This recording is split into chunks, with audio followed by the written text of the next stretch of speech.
Olá, meus queridos irmãos, a paz de Cristo esteja sobre você, sobre a sua família. Nós estamos aqui começando mais uma pré-aula aqui no canal Pitada de Bíblia. Esta vez nós iremos estudar a lição de número 5, que tem por tema a verdade que liberta. O texto áureo, como os irmãos podem bem ver aí, é João capítulo 8, versículo de número 32. E conhecereis a verdade, e a verdade vos libertará. A verdade prática nos diz que o Verbo divino representa a verdade que se manifesta na história para libertar o pecador. Ou seja, Jesus, ele é a verdade que entra na história para libertar o pecador. Libertar o pecador de quê? Libertar o pecador do pecado. Porque o pecado aprisiona as pessoas que não têm Jesus na sua vida, as pessoas que não foram libertas por Jesus. Jesus disse que ele é a verdade, né? As pessoas que não foram libertas por ele, elas estão presas, estão aprisionadas em pecado. E essas pessoas, elas precisam ser libertas pelo poder do nome de Jesus Cristo. Para a nossa introdução, está escrito assim: neste estudo, nós iremos explorar a manifestação do Senhor como a verdade em Jerusalém, a resistência dos escribas e fariseus a essa verdade, por fim, o poder da verdade que oferece liberdade ao pecador. Então veja bem o que nós iremos estudar. No primeiro momento, nós iremos ver a verdade em Jerusalém. Como essa verdade ela se manifestou em Jerusalém. No segundo ponto da nossa lição, nós iremos verificar a resistência do sistema religioso representado pelos escribas e fariseus a essa verdade. Então veja que o sistema religioso da época resistiu à verdade divina, que é Jesus. E no terceiro e último ponto, nós iremos ver o poder dessa verdade de oferecer liberdade ao pecador. Compreender Jesus como a verdade encarnada de Deus está ligado à verdadeira vida e liberdade em Cristo. Então nós precisamos compreender que Jesus, ele é a verdade. Nós necessitamos compreender isso e essa lição vem para nos auxiliar nessa nossa necessidade, ok? Então nós vamos para o primeiro ponto, onde nós iremos ver a manifestação da verdade encarnada em Jerusalém, porque nesse segundo trimestre nós estamos vendo o verbo que se fez carne. E vendo o verbo que se fez carne, então nós iremos ver a verdade, nesse primeiro ponto, a verdade encarnada em Jerusalém. Então, primeiro subponto, da Galileia para Jerusalém. O capítulo 7 do Evangelho de João, se você puder me acompanhar, é muito bom, que aí fica mais dinâmico, né? O capítulo 7 do Evangelho de João revela que Jesus estava na Galileia e não ia para Jerusalém porque os judeus queriam matá-lo. Então, havia algo que impedia, vamos dizer assim, a ida de Jesus até Jerusalém. Os judeus de lá queriam matar Jesus. Então Jesus não ia até lá. Que Jesus tinha medo da morte? Não. Porque Jesus veio para morrer para os nossos pecados, mas aquele não era o momento dele morrer. Então Jesus ele não se precipitava, ok? Jesus não se precipitava. Mesmo sendo aconselhado por seus irmãos, isso é Jesus, ele era aconselhado por seus irmãos, a subir para a festa. Então os irmãos de Jesus aconselharam ele a ele subir para a festa, para ele ir para Jerusalém. Jesus sabia que o tempo determinado pelo Pai ainda não havia chegado. E esse tempo determinado aqui é o tempo da sua morte.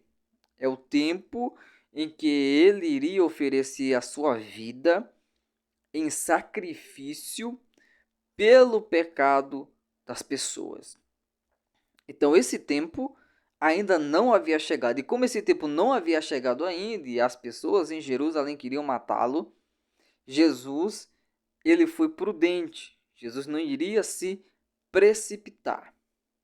Assim, dessa forma, os irmãos de Jesus queriam que ele fosse para lá para se mostrar para as pessoas. Mas Jesus foi discretamente a Jerusalém durante a festa dos tabernáculos. Quando Jesus afirmou que o seu tempo ainda não havia chegado, ele se referia ao momento da sua morte na cruz. Então, quando Jesus ele vai a Jerusalém, ele vai discretamente. Ele vai discretamente a Jerusalém e não como os seus irmãos o aconselharam, porque os seus irmãos queriam que ele fosse para se mostrar às pessoas. Porque os irmãos de Jesus não tinham uma ideia clara da missão de Jesus. Inclusive, alguns deles nem acreditavam ser Jesus o Messias. Então, eles dão esse conselho para Jesus. Jesus não segue esse conselho deles, porque Jesus sabe que o tempo determinado para a sua morte na cruz não chegou ainda. Inclusive, ele diz isso para os seus discípulos. Ele diz: meu tempo não é chegado. Meu tempo não é chegado. E ele então vai à festa dos tabernáculos em Jerusalém, mas ele vai discretamente. Então aí você estiver anotando alguma coisa, já dá para você ver quantos ensinos nós temos aqui.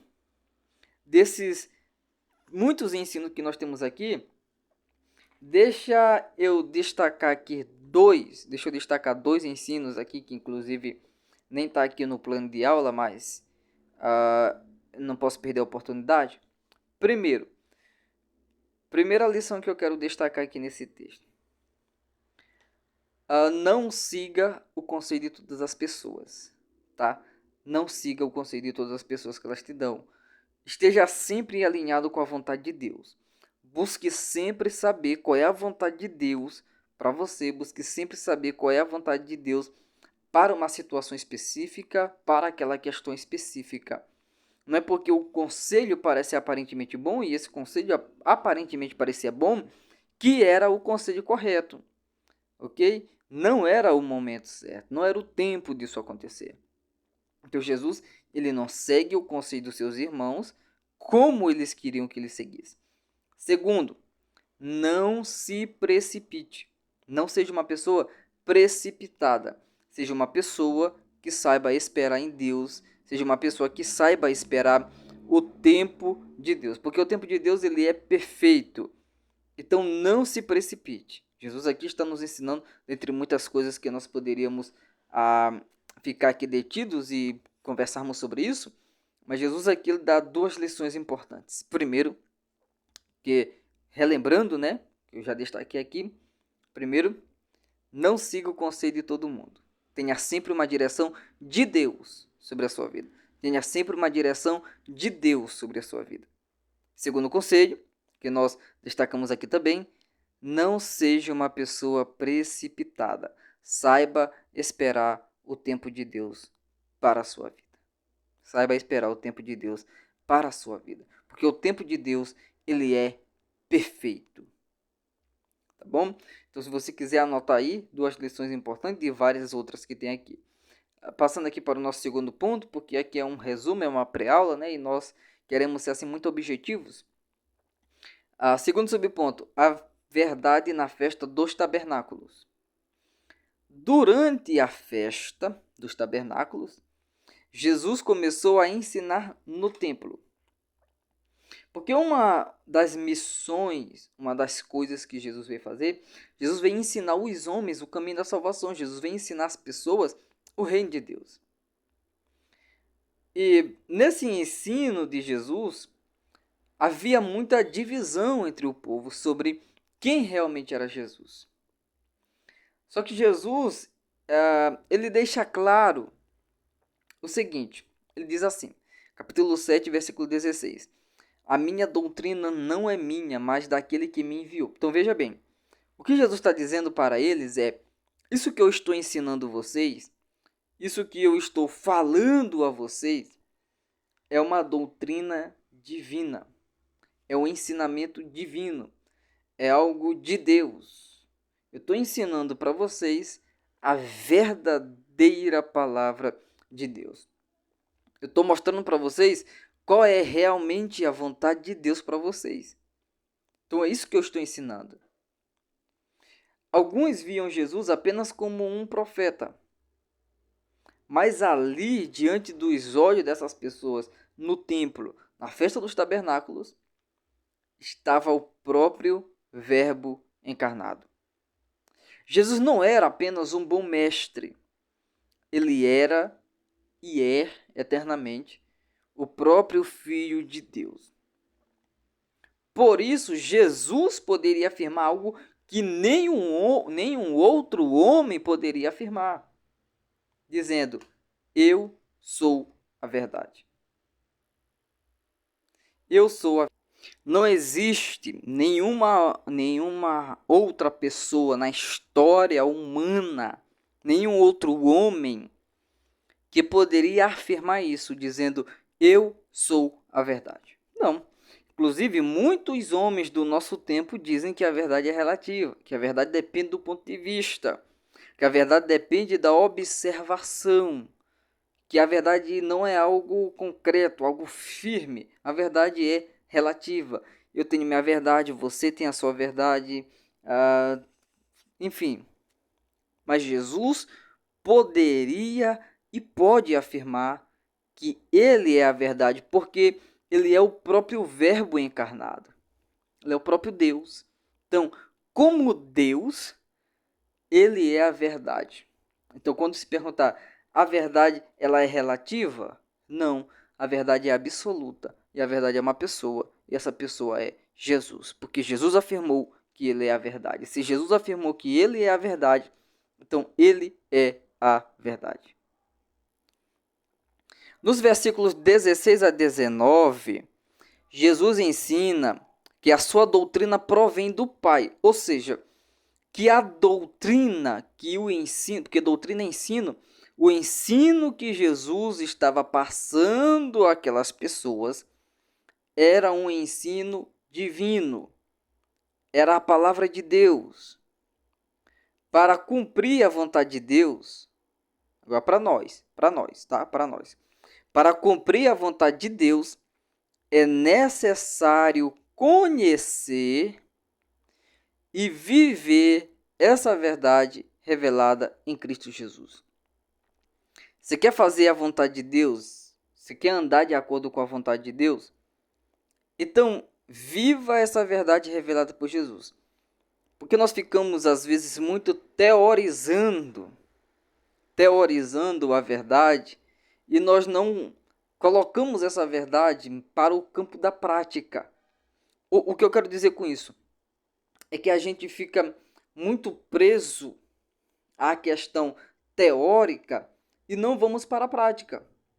Por exemplo, nós sabemos o que é amor, nós sabemos a palavra hebraica para amor, nós sabemos a palavra grega para amor, nós sabemos quantas vezes a palavra hebraica para amor aparece no Antigo Testamento, quantas vezes aparece no Novo Testamento no grego. Nós sabemos diferenciar os tipos de palavras que aparecem para amor, ou seja, nós podemos dar até um curso bíblico, um curso teológico sobre o amor. Aí é a teoria, mas nós estamos amando na prática, nós estamos demonstrando o amor para com o nosso próximo, para o caído, para o perdido, para o nosso irmão que pecou, o nosso irmão que falhou, o nosso irmão que caiu em pecado. Nós estamos demonstrando amor para com esse mundo perdido ou nós estamos só teorizando? Nós teorizamos sobre evangelismo e não evangelizamos. Nós teorizamos sobre oração e não oramos. Nós teorizamos sobre jejum e não jejuamos. Nós teorizamos sobre o poder de Deus, mas nós não sentimos o poder de Deus. Nós teorizamos sobre a presença de Deus, mas nós não sentimos a presença de Deus. Nós teorizamos sobre adoração, ficamos ali no campo da teoria, no campo do debate, no campo ali e nós não adoramos. Então está na hora de nós vivermos a verdade. Não somente conhecer a verdade, mas viver a verdade, praticar a verdade, andar de acordo com a verdade. É isso que Deus quer de nós. É isso que é a vontade de Deus para a nossa vida. Então Deus quer que a gente conheça a verdade e que a gente viva de acordo com essa verdade. E a verdade é Jesus Cristo. A verdade é a palavra de Deus. A verdade que se manifestou em Jerusalém na pessoa de Jesus, hoje está disponível por meio do Espírito Santo. Bendito seja Ele para todo sempre. Somos chamados não apenas a conhecer a verdade, mas viver nela diariamente. E nós podemos isso porque nós temos o Espírito Santo conosco. E Ele nos ajuda. Ele nos auxilia a nós vivermos a verdade de Cristo na nossa vida diariamente. Segundo ponto, Jesus, a verdade diante dos escribas e fariseus, ou seja, diante da religião ali da época, dos representantes da religião judaica da época. Primeiro subponto, a verdade no episódio da mulher adúltera. No capítulo 8 do Evangelho de João, a verdade, representada por Jesus, é desafiada pelos líderes religiosos. Eles chegam e desafiam Jesus. Enquanto Jesus ensinava no pátio do templo, veja bem, quando Jesus ensinava no pátio do templo, os escribas e fariseus, que eram dois grupos que se opunham um ao outro em questões teológicas, por exemplo, os escribas, eles aceitavam somente ali o Pentateuco com ressalvas, porque eles não acreditavam em anjos, não acreditavam em ressurreição. Já os fariseus acreditavam em tudo isso, e quando tinha essas questões a debater, eles se opunham um ao outro. Mas mesmo eles sendo, vamos usar aqui uma palavra, por falta de palavra melhor, rivais teologicamente falando, eles se uniram contra Jesus. Tá? Eles se uniram contra Jesus. E eles faziam parte também do Sinédrio. O Sinédrio tinha os saduceus, o Sinédrio tinha os fariseus também. Tá? Muito bem. Então os escribas e fariseus trouxeram uma mulher pega em adultério para ser julgada. Essa função de julgar era uma função do Sinédrio. Se essa mulher fosse para ser julgada no Sinédrio, ela seria morta por apedrejamento. Essa era a lei da época. Segundo a lei, ela deveria ser apedrejada. Lembra que nós acabamos de ver que Jesus disse que aquilo que ele ensinava era algo divino, era uma verdade vinda de Deus. Então, se Jesus ele ensina e vive essa verdade, porque ele é a própria verdade, então o julgamento que ele irá fazer vai ser baseado nessa verdade. Ou seja, o que Jesus vai fazer é aquilo que é da vontade de Deus. Vamos ver qual é a vontade de Deus numa situação dessa aqui. Uma situação dessa. Qual é a vontade de Deus numa situação dessa? Uma mulher foi pega em adultério, no ato. E qual era a vontade de Deus nesse novo tempo que estava se iniciando com Jesus? Vamos lá. Segundo a lei, ela deveria ser apedrejada. Querendo testar Jesus, perguntaram a sua opinião. E chegaram para Jesus e disseram: Senhor, essa mulher aqui foi pega no ato de adultério. Segundo a lei, ela deve ser apedrejada. Mas tu, o que tu nos dizes? Aí Jesus responde assim. A resposta de Jesus é interessante. Jesus responde assim: aquele que dentre vós. Jesus não diz aquele que dentre nós aqui, de todos nós que estamos aqui. Jesus não diz isso. Jesus diz dentre vós.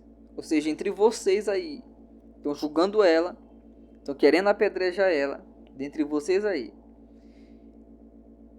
aquele que estiver sem pecado seja o primeiro a tirar a pedra.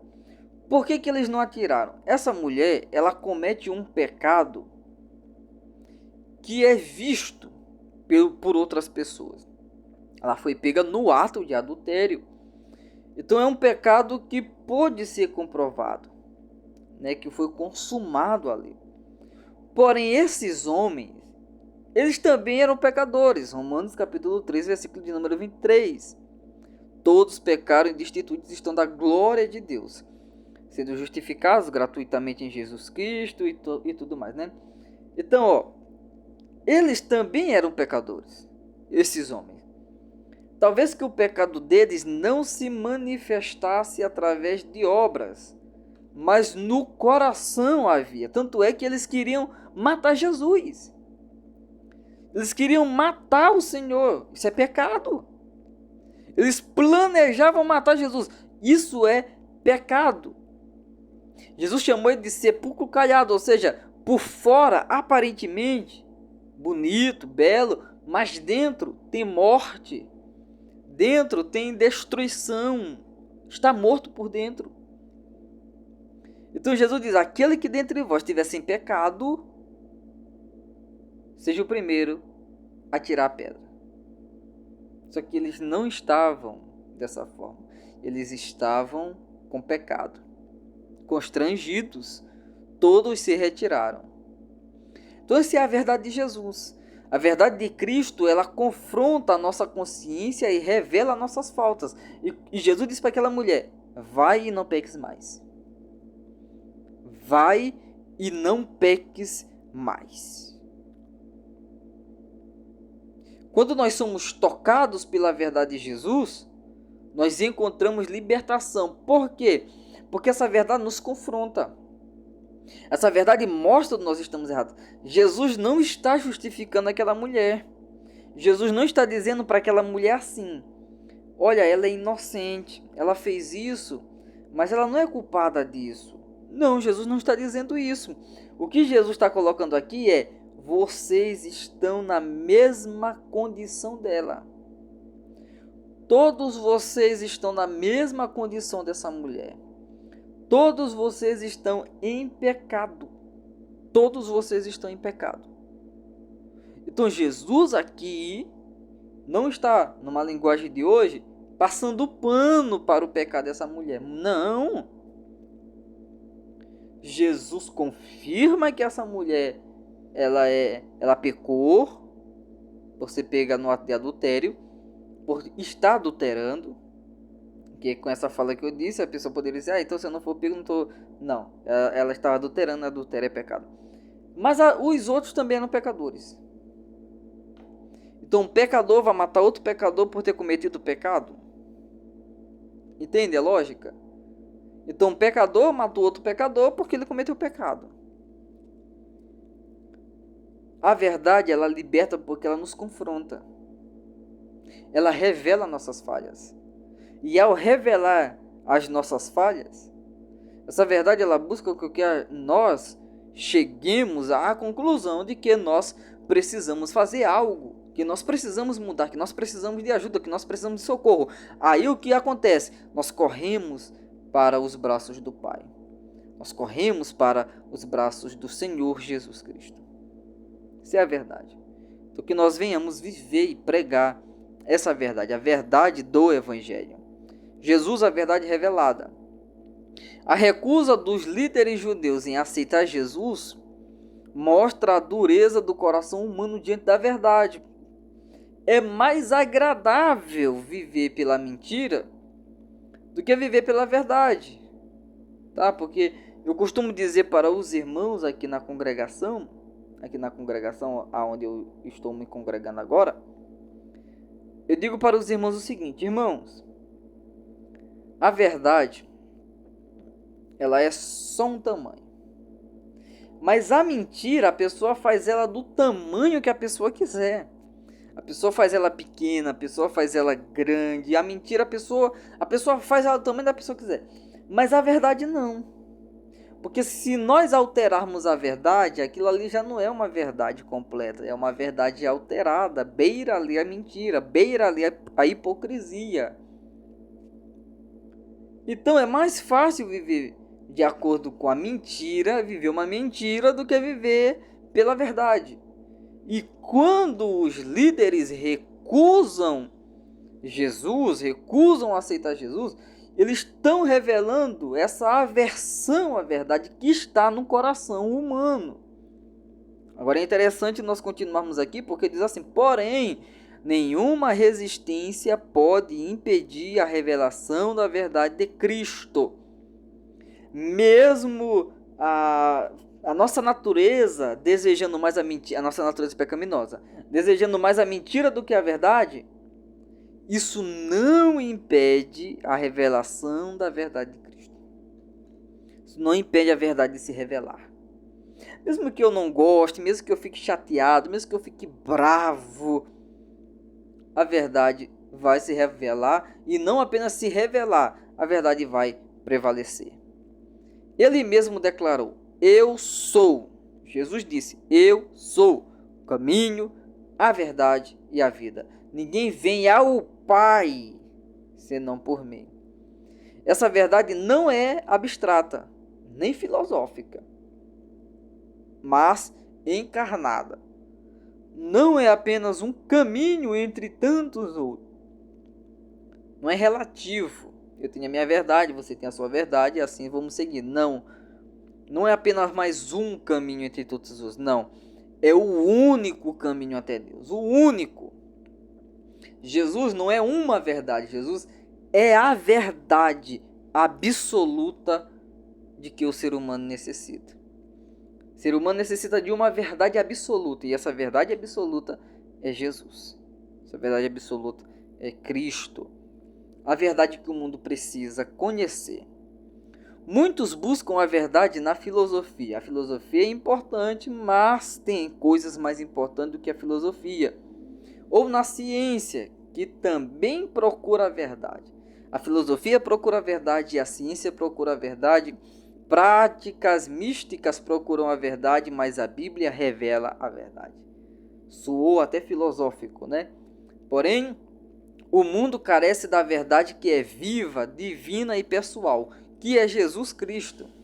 Muitos buscam a verdade na filosofia. Outros buscam na ciência, porque a ciência tem fatos, a ciência trabalha com fatos, em algo que pode ser provado. Ou em práticas místicas. Então muita gente procura nessas três fontes a verdade. Mas a verdade ela só se encontra na pessoa de Jesus. E essa verdade ela é viva, ela é divina e ela é pessoal.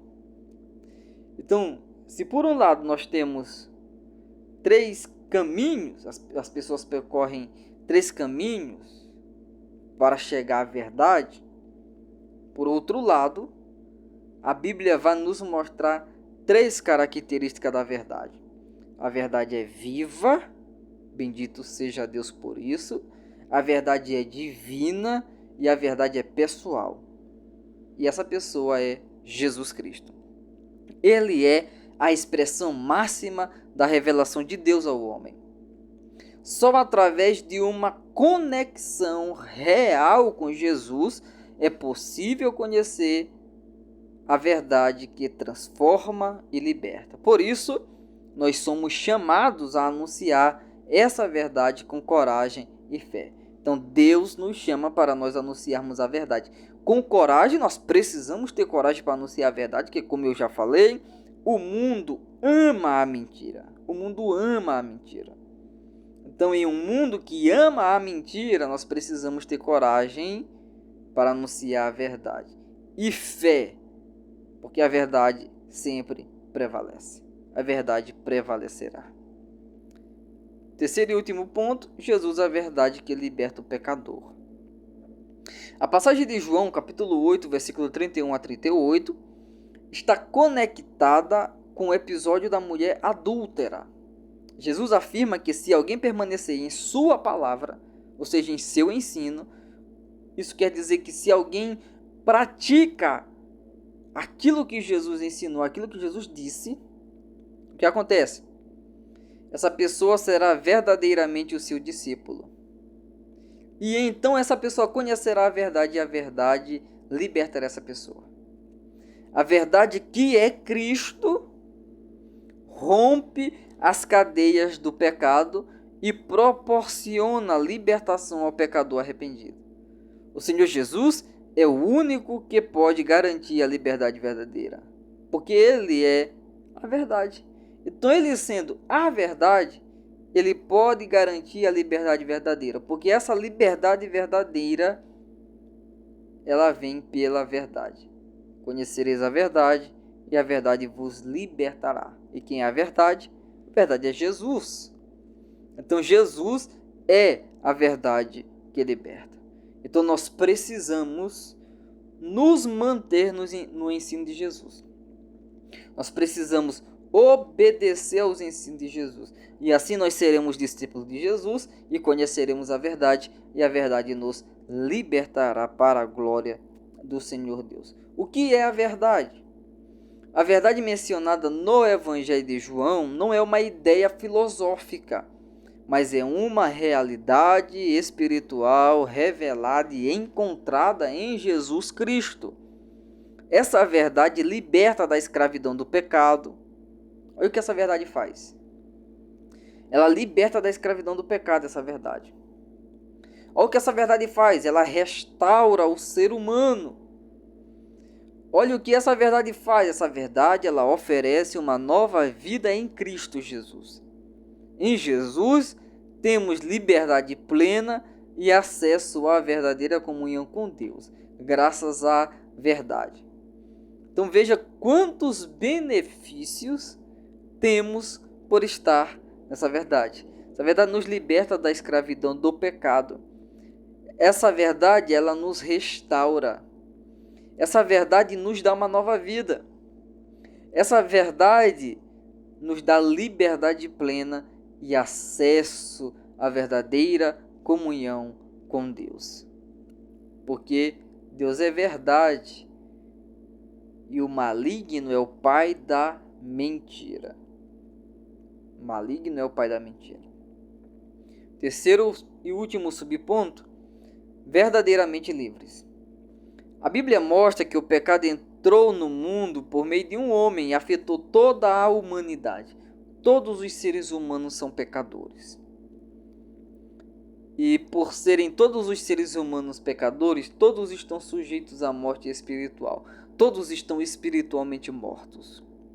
Mas aqueles que aceitam a verdade, que é Cristo, são libertos da escravidão do pecado e transformados pelo Espírito Santo. Então a verdade liberta eles e o Espírito Santo transforma essas pessoas. Maravilha. A verdadeira liberdade se manifesta na semelhança com Cristo enquanto vivemos nesse mundo. Então, enquanto nós vivemos nesse mundo, é necessário nós permanecermos em Jesus. É necessário nós permanecermos em Cristo, o nosso Senhor. Conclusão: a verdadeira liberdade encontra-se em Cristo. Ele nos liberta do pecado e da escravidão espiritual.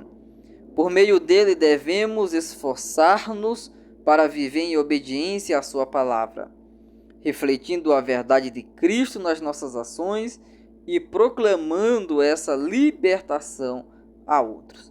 Então, que nós possamos viver a verdade, proclamar a verdade, falar a verdade, viver a verdade, praticar a verdade e sermos libertos pela verdade de Cristo Jesus. Deus nos abençoe. Até a próxima aula, se Deus quiser.